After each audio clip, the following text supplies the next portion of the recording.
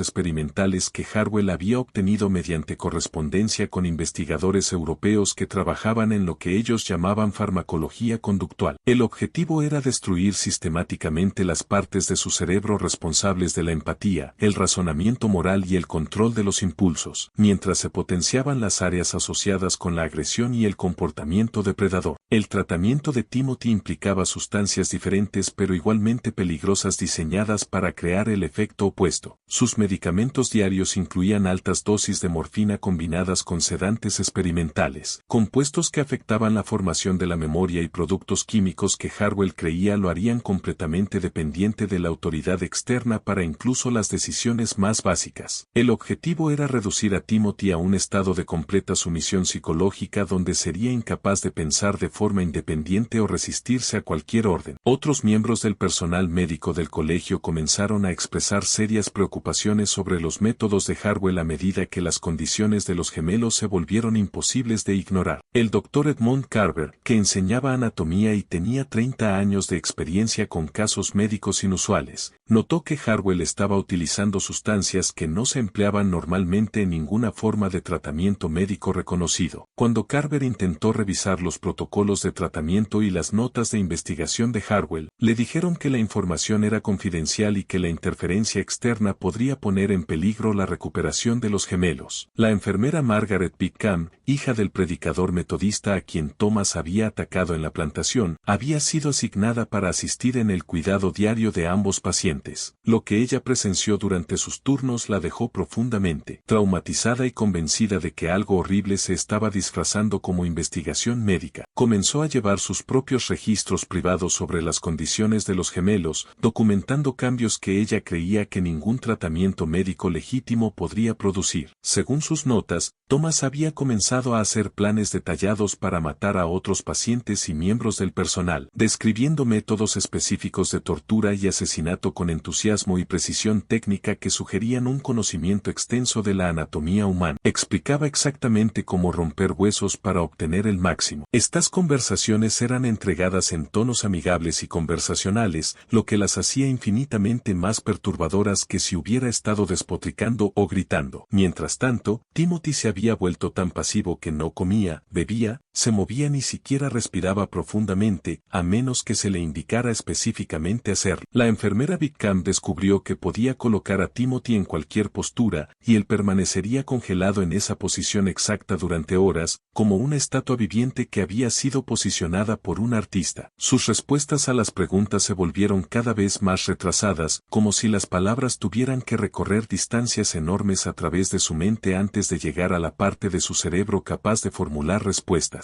El aspecto más perturbador de la condición de Timothy era su aparente pérdida de cualquier sentido de autoconservación. Cuando accidentalmente se quemó con una lámpara caliente durante un examen, no mostró reacción al dolor y no intentó alejarse de la fuente de calor. Cuando lo pinchaban deliberadamente con agujas durante las pruebas médicas, miraba la sangre fluir de las heridas con curiosidad leve, pero sin conciencia de que el cuerpo herido era el suyo. Las preocupaciones del Dr. Carver sobre los métodos de Harwell llegaron a un punto crítico a principios de septiembre, cuando observó al doctor administrando sustancias a ambos gemelos que claramente no eran medicamentos de ningún tipo. A través de una cuidadosa observación, Carver determinó que Thomas estaba recibiendo inyecciones regulares de lo que parecía ser extracto concentrado de plantas de belladana combinado con compuestos de mercurio que se sabía causaban daño neurológico severo. Los tratamientos de Timothy incluían morfina en dosis que deberían haber sido fatales, combinada con otras sustancias que Carver no pudo identificar, pero sospechaba que eran venenos experimentales. Cuando Carver confrontó directamente a Harwell sobre estas observaciones, exigiendo ver los protocolos oficiales de tratamiento y los documentos de aprobación de la investigación, Harwell afirmó que sus métodos estaban basados en investigaciones europeas avanzadas que los médicos estadounidenses eran demasiado conservadores para entender. Los tratamientos podían parecer extremos, explicó, pero estaban produciendo resultados sin precedentes que revolucionarían el tratamiento de las enfermedades mentales en todo el mundo. Las sospechas de Carver se profundizaron cuando se enteró de que Harwell había estado correspondido extensamente con médicos de Alemania y Austria, conocidos por realizar investigaciones que violaban la ética médica básica. Las cartas que Carver interceptó sugerían que Harwell estaba documentando sus experimentos para publicarlos en revistas europeas especializadas en lo que llamaban eufemísticamente intervenciones terapéuticas extremas. Justo cuando las preocupaciones sobre los métodos de Harwell estaban llegando a un punto crítico entre los miembros del profesorado del colegio médico y varios miembros del personal se preparaban para exigir formalmente una investigación sobre sus prácticas de investigación, Timothy Henderson desapareció de su habitación durante la noche del 12 de octubre de 1851. Las circunstancias de su desaparición fueron inmediatamente sospechosas para cualquiera que entendiera la verdadera condición mental de Timothy. Su puerta fue encontrada sin llave a la mañana siguiente, a pesar de las estrictas políticas que requerían que las habitaciones de los pacientes estuvieran aseguradas en todo momento. Su cama parecía haber sido utilizada, pero sus pertenencias personales estaban intactas y no había signos de lucha o entrada forzada. Lo más desconcertante de todo fue que Timothy había dejado el edificio durante un periodo en el que había sido completamente incapaz de actuar de manera independiente durante semanas. La explicación de Harwell para la desaparición planteó más preguntas de las que respondió. Afirmó que Timothy había mencionado sentirse nostálgico durante su última conversación y que probablemente había intentado caminar de regreso a la plantación de su familia, a pesar de que la propiedad estaba a 12 millas de distancia y Timothy no había mostrado capacidad para el pensamiento independiente o la toma de decisiones durante meses, o sugirió que los tratamientos habían sido más exitosos de lo que nadie se había dado cuenta y que Timothy se había recuperado suficiente función mental para planificar y ejecutar una fuga. Una Una búsqueda en el edificio del colegio médico y sus alrededores no reveló rastro alguno del paradero de Timothy, aunque varios miembros del personal informaron haber oído extraños ruidos provenientes de las áreas de almacenamiento del sótano durante la noche. Ruidos metálicos, voces amortiguadas y lo que podría haber sido llanto o gemidos. Cuando se registraron estas áreas, los investigadores no encontraron nada inusual, aunque algunos notaron que ciertos cuartos de almacenamiento mostraban signos de reciente limpieza y organización que parecían inconsistentes con su condición normal, generalmente descuidada. La reacción de Thomas ante la noticia de la desaparición de su hermano fue inmediata y más aterradora que cualquier cosa que hubiera mostrado durante sus meses de tratamiento. Al ser informado de que Timothy estaba desaparecido, estalló en una rabia que duró casi 6 horas, durante las cuales rompió cada pieza de mobiliario de su habitación, arañó profundamente las paredes de madera con sus uñas, y gritó amenazas contra todos en el edificio con tal detalle específico que varios miembros del personal pidieron ser transferidos a otros departamentos. El episodio fue diferente a sus anteriores explosiones violentas tanto en intensidad como en duración. Thomas pareció poseer una fuerza sobrehumana durante la rabia, rompiendo a través de las restricciones de cuero que deberían haber sido imposibles de romper para cualquier ser humano. Sus amenazas no eran expresiones aleatorias de ira, sino descripciones detalladas de exactamente lo que les haría a cada persona una vez que estuviera libre, cómo los rastrearía hasta sus casas, qué les haría a sus familias, y cuánto tiempo los mantendría vivos mientras implementaba varias técnicas de tortura. Cuando el episodio finalmente terminó, Thomas afirmó no recordar lo que había ocurrido y preguntó repetidamente cuándo volvería a ver a su hermano. Su voz durante estas preguntas era perfectamente calmada y racional, como si las 6 horas de furia inhumana nunca hubieran sucedido. Esta rápida transición entre violencia extrema y aparente normalidad convenció a varios miembros del personal de que Thomas no sufría ninguna enfermedad mental natural, sino que había sido deliberadamente transformado en algo que ya no podía considerarse completamente humano. La verdad sobre la desaparición de Timothy emergió 3 días después, cuando un trabajador de mantenimiento llamado Samuel Patz hizo un descubrimiento que lo perseguiría por el resto de su vida. Patz había sido enviado al área de almacenamiento del sótano del colegio médico para recuperar suministros para una clase de química cuando notó un olor inusual proveniente de una habitación que normalmente se usaba para almacenar especímenes anatómicos para la educación médica. El olor era inconfundiblemente de carne en descomposición, pero con matices químicos que sugerían que se había intentado algún tipo de proceso de conservación. Cuando Patz desbloqueó la puerta del cuarto de almacenamiento, encontró el cuerpo de Timothy Henderson colocado en una mesa de examen de madera con tal cuidado y precisión que fue inmediatamente obvio que esto no era el resultado de un accidente, suicidio o violencia aleatoria. El cadáver de Timothy había sido dispuesto en una grotesca parodia de un examen médico, con los brazos cruzados sobre su pecho y las piernas posicionadas rectas y paralelas. Su ropa había sido retirada y doblada cuidadosamente en una estantería cercana, como si simplemente estuviera durmiendo y pudiera despertar en cualquier momento. Lo más perturbador de todo era que sus ojos habían sido mantenidos abiertos utilizando pequeños clips metálicos del tipo que normalmente se usa para sujetar los especímenes durante la disección, creando la ilusión de que aún estaba alerta y observando su entorno. El examen médico reveló que Timothy había muerto al menos 48 horas antes, lo que significaba que había sido asesinado en cuestión de horas después de su supuesta desaparición, en lugar de haberse escapado y muerto en otro lugar. La causa de la muerte fue un trauma masivo en el cerebro, pero el daño había sido infligido con una precisión quirúrgica que sugería un conocimiento médico extenso en lugar de violencia aleatoria. Lo más horrible de todo fue que el cerebro de Timothy había sido completamente removido de su cráneo a través de una abertura que había sido cuidadosamente cortada en la parte posterior de su cabeza. La remoción había sido realizada con tal destreza que el cráneo permaneció intacto, excepto por la única abertura, y el tejido cerebral había sido extraído sin dañar ningún otro órgano ni dejar marcas innecesarias en el cuerpo. El Dr. Harwell, cuando fue confrontado con el descubrimiento por parte de los administradores del colegio y los oficiales de policía locales, proporcionó una explicación que era transparentemente falsa para cualquier persona con conocimientos médicos. Timothy había sufrido una convulsión masiva agresiva en su habitación durante la noche, afirmó Harwell, y había muerto a pesar de la intervención médica inmediata. El cuerpo había sido trasladado al área de almacenamiento del sótano para evitar que otros pacientes se angustiaran por la vista de la muerte, y Harwell había estado preparando un examen post-mortem detallado cuando se descubrió el cuerpo. El tejido cerebral faltante, según el relato de Harwell, había sido gravemente dañado por la convulsión y había sido removido durante un procedimiento estándar de autopsia para determinar la causa exacta de la muerte. Produjo notas escritas apresuradamente que supuestamente documentaban las últimas horas de Timothy, pero la letra parecía apresurada y varios detalles médicos eran inconsistentes con los hechos establecidos sobre muertes relacionadas con convulsiones. Pero la enfermera Margaret Whitcomb había estado llevando sus propios registros cuidadosos de las condiciones de los gemelos y sus observaciones contradecían cada aspecto de la explicación de Harwell. Timothy no había mostrado signos de actividad convulsiva durante las semanas previas a su muerte. Todo lo contrario, sus respuestas neurológicas habían estado consistentemente disminuidas en lugar de hiperactivas. Más importante aún, ella había comprobado personalmente a Timothy pocas horas antes de su supuesta muerte y lo había encontrado en su estado catatónico normal, sin signos de angustia o emergencia médica. Lo más condenatorio de todo era que Whitcomb había presenciado al Dr. Harwell entrando en la habitación de Timothy tarde en la noche de su desaparición, llevando una bolsa médica de cuero que tintineaba con el sonido de instrumentos metálicos y usando guantes quirúrgicos que normalmente solo utilizaba durante procedimientos experimentales. Ella había asumido que estaba realizando uno de sus exámenes rutinarios, pero el momento ahora parecía demasiado coincidente para ser inocente. Cuando los funcionarios del colegio exigieron ver los registros completos de tratamiento de ambos gemelos, con la esperanza de entender cómo la condición de Timothy se había deteriorado tan rápidamente, descubrieron que la mayoría de la documentación había sido destruida o hecha ilegible por lo que parecía ser un daño deliberado por agua. Los fragmentos restantes estaban escritos en el sistema codificado de Harwell, pero las pocas secciones que se podían descifrar pintaban una imagen de tortura sistemática disfrazada de investigación médica. Las referencias a la modificación de comportamiento mediante intervención química y la prueba de los límites de la plasticidad psicológica humana sugerían experimentos que iban mucho más allá de cualquier forma aceptada de tratamiento médico. Los gráficos detallados seguían las respuestas de los gemelos a varias combinaciones de sustancias tóxicas con notas sobre aumentos de dosis diseñados para empujar sus condiciones mentales hacia extremos predeterminados. Lo más escalofriante de todo eran los escritos teóricos de Harwell sobre la posibilidad de crear especímenes perfectos de tipos de comportamiento humano mediante la manipulación cuidadosa de la química cerebral. Claramente, había visto a Thomas y Timothy no como pacientes que debían ser curados, sino como animales de laboratorio a los que se debía experimentar hasta lograr las características psicológicas que quería estudiar. El colapso psicológico final de Thomas Henderson comenzó cuando el Dr. Carver le informó de la muerte de su hermano gemelo, quien había insistido en dar la noticia él mismo en lugar de permitir que Harwell controlara la reacción de Thomas. La respuesta inicial de Thomas fue el silencio total. Estuvo mirando la pared de su habitación durante casi una hora sin hablar, moverse o incluso parpadear, como si su mente simplemente hubiera dejado de procesar información. Luego, de repente y sin previo aviso, comenzó a reír con una intensidad que rápidamente se volvió más aterradora que sus episodios previos de ira. La risa continuó durante horas, interrumpida solo por periodos de sollozos violentos y gritos incoherentes sobre los especímenes caminando de nuevo y el experimento perfecto del doctor. Los miembros del personal podían escuchar su voz resonando a través de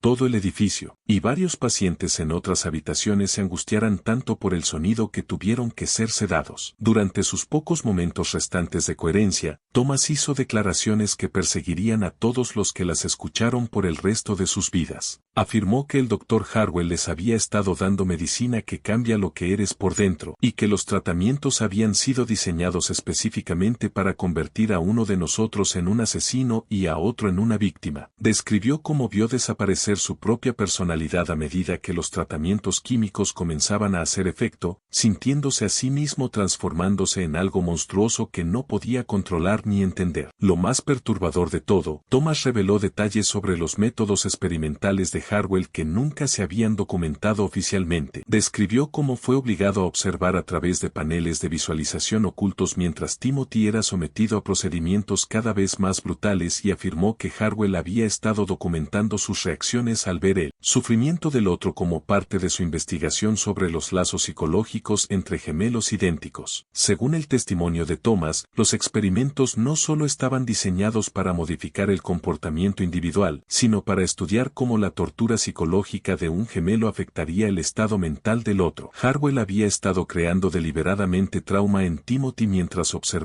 cómo la conciencia de Thomas sobre el sufrimiento de su hermano influía en sus propias tendencias violentas. La revelación sugería que ambos gemelos habían sido víctimas conscientes de su tratamiento en lugar de sujetos pasivos de investigación médica y que sus estados psicológicos finales habían sido los resultados previstos de meses de tortura sistemática, en lugar de efectos secundarios inesperados de la terapia experimental. Thomas Henderson murió el 18 de octubre de 1851, exactamente una semana después de que el cuerpo de su hermano fuera descubierto en el sótano del colegio médico. La causa oficial de la muerte se registró como agotamiento mental agudo que llevó a la insuficiencia cardíaca, pero los médicos que atendieron observaron que sus últimas horas estuvieron marcadas por síntomas que coincidían completamente con un envenenamiento químico severo en lugar de un colapso psicológico natural. Su muerte fue precedida por 12 horas de convulsiones, durante las cuales su temperatura corporal subió a niveles que deberían haber sido fatales. Su ritmo cardíaco se volvió tan rápido que fue imposible contarlo, y su respiración se volvió tan superficial que parecía dejar de respirar por completo durante minutos a la vez. Estos síntomas sugerían una falla masiva de los órganos causada por sustancias tóxicas en lugar del tipo de declive pacífico que podría esperarse por agotamiento mental. Las últimas palabras de Thomas, dirigidas a la enfermera Margaret Pickham justo antes de perder el conocimiento por última vez, fueron pronunciadas con total claridad a pesar de su angustia física. Diles lo que el doctor nos hizo. Diles que éramos personas antes de que él empezara a cambiarnos. Diles que los especímenes caminaban porque él los hizo caminar.